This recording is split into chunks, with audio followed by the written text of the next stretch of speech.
Good afternoon, everybody. My name is Chris Head. I'm the private sector specialist with the Climate Investment Funds. We're an $8.3 billion climate finance trust fund housed here at the World Bank. We work in 72 developing countries to drive climate-smart investments in renewable energy, energy efficiency, climate resilience, and forestry. So a few weeks ago, thousands gathered in Marrakesh for the UN Climate Summit. This was a follow-up to the historic Paris talks of the year before. And one of the biggest takeaways was the need to crowd in the private sector in climate-smart investments. But why is the private sector needed for reaching the goals set under Paris? Why not just rely on public and government funds? The short answer is, there isn't simply enough public funding to meet the scale of the climate challenge. We really need trillions of dollars, and not just billions, to plug the gap. In 2014, there was approximately $62 billion in public funds going to support climate investments in developing countries. But research shows that we need around $50 trillion in sustainable infrastructure in those markets by 2030. And the clock's ticking. So scaling up private sector clean energy technologies like solar and wind and CSP, geothermal, all of that will be critical to meeting the goals of the Paris Agreement. And these technologies deserve a lot of attention. But something else that deserves a lot of attention and additional funding is climate resilience and adaptation. So why is this important? Simple. Climate change poses a significant business risk in many markets. Climate shocks, such as prolonged droughts and intense floods, can destroy crops and equipment and other goods that the private sector relies on to generate income. And many climate events can set back entire economies and have effects that reverberate around the globe, such as increased conflict and migration. But businesses that are resilient to the effects of climate change can be better equipped to withstand damaging weather events, and they can bounce back faster. But this doesn't come cheap. The annual adaptation costs in developing countries is expected to be between $150 and $300 billion a year by 2030. That's much higher than the $25 billion that was made available to these countries last year from public funds. So the questions are, how can we help businesses make their assets and operations more resilient to the expected effects of climate change? And how can small amounts of public funds help catalyze the early pioneering investments so that the sectors most vulnerable to climate change, such as infrastructure and agriculture, can eventually do this on their own? So how do we make this a best practice? To figure this out, I think we need to talk about risk, both assessing risk and addressing risk. So let's start with assessing risk, and let's talk about mindset. And here's what I mean. Unlike investing in, say, a wind farm, making a business more climate resilient does not usually generate income. But what it can do is reduce losses, in addition to increasing operational efficiencies. So the bottom line is, climate resilience is an issue of assessing risk. Are you as a business owner susceptible to a changing climate? How? And what does that look like? So first, we need to communicate to companies across all sectors in developing markets that climate change may pose a risk to their future operations and revenue streams. And we need to help them figure out how to assess that. So let me explain how I've seen that work in practice. So Nepal is a country that's highly vulnerable to climate change. It also has some pretty good hydropower resources. Harnessing water responsibly can get electricity to millions of people. And that's especially true in South Asia, where lack of access to power is acute. But climate change events such as increased glacial melt, more intense floods, increased runoff, that can all damage turbines and other hydro infrastructure.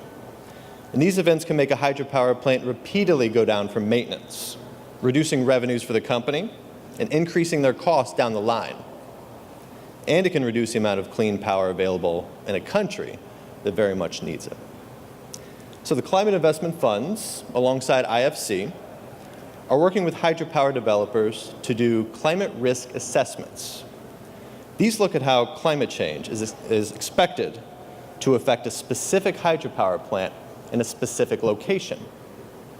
This information can then be presented to decision makers, along with the cost to make the asset more climate resilient, such as better turbines and increased water control technologies. This helps a company make an informed decision on the costs and the benefits of climate action in their own business. So that's step one. That's assessing the risk. So step two is, how do we address that risk? And specifically, how providing concessional financing can help address climate risk. So the main idea is, from a risk mitigation standpoint, a relatively small investment now to make operations more climate resilient can save a large amount of money down the road. And if a lot of companies and SMEs that make up entire sectors are better prepared for climate change events, then this can make entire economies more climate resilient. But implementing these measures can be risky. There's a few reasons for this, such as A, there's often a lack of capacity to implement these measures for many businesses, especially those in least developed countries. And B, most years, these measures may not increase revenue or reduce costs at all, because there's a chance that a climate shock doesn't occur in that time period. So in other words, if you're running an SME or a large agribusiness company, why spend the extra money on climate adaptation measures? There are a lot of things to invest in that can help grow your business here and now. And spending limited money to protect against a future weather event that may or may not happen probably isn't high on the list. So how do we help move it up the list? By providing long-term, low-cost concessional financing, we can help early adopters pay for these investments and address these risks. For example, in the Sertão region of Brazil, in the last 50 years, temperatures have gone up by an average of about 2 degrees Celsius. At the same time, rainfall has gone down by about a third. So many farmers are responding to this by shifting from growing crops to clearing more land for their animal herds, which of course can lead to deforestation, more soil erosion, and harming the local water resources, all of which can lead to a vicious cycle of environmental degradation and poverty. So the Inter-American Development Bank is working with farmers to overcome this challenge. They're using a method called the Climate Smart and Sustainable Agricultural Production System. It sounds technical, but essentially it's looking at how technologies and processes, such as efficient farming equipment or drip irrigation technologies, can help farmers better adapt to a changing climate without harming the environment. To address the risk in investing in new areas like this, IDB is working with a local bank. Because of their expertise, IDB can help them get up to speed on the market and show them that lending to their SME clients for climate resilient technologies can be a profitable and sustainable line of business. These loans can be made possible through a credit line to the farmers on concessional terms and can be critical to building the business case of those farmers and SMEs that these technologies can make economic sense and eventually can be a best operating practice. And the project has already led to some solid outcomes.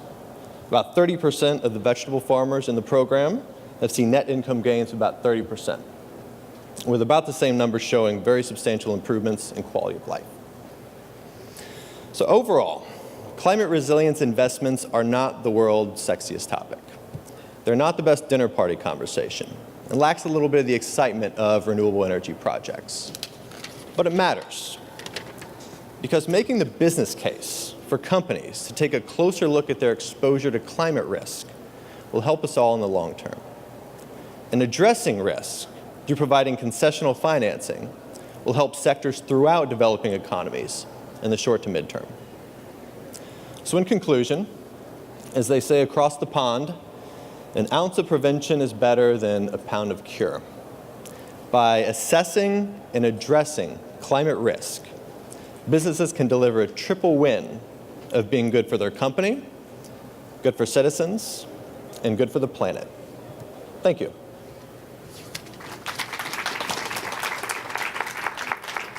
you can have a seat. What is the uptake of including climate risk within the private sector? I mean, it sounds like it's still at quite an early stage right now, but what's the hope and what's the response from the private sector?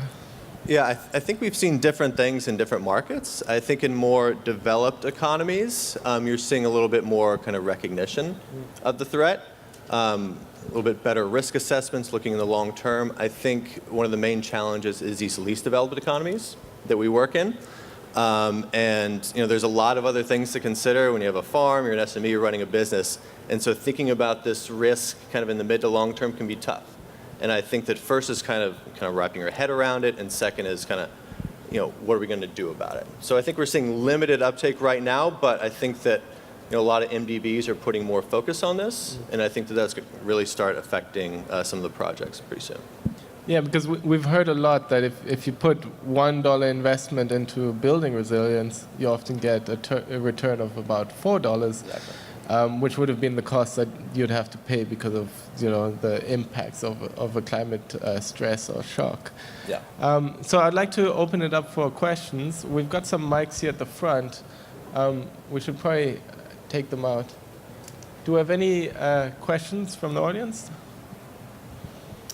Hi, my name's Tom. Thank you for that. I'm wondering, this is probably happening more quickly in the developed world, but have you seen any movement in the private sector to actually use carbon pricing mechanisms to take in these risks, actually internalize these risks?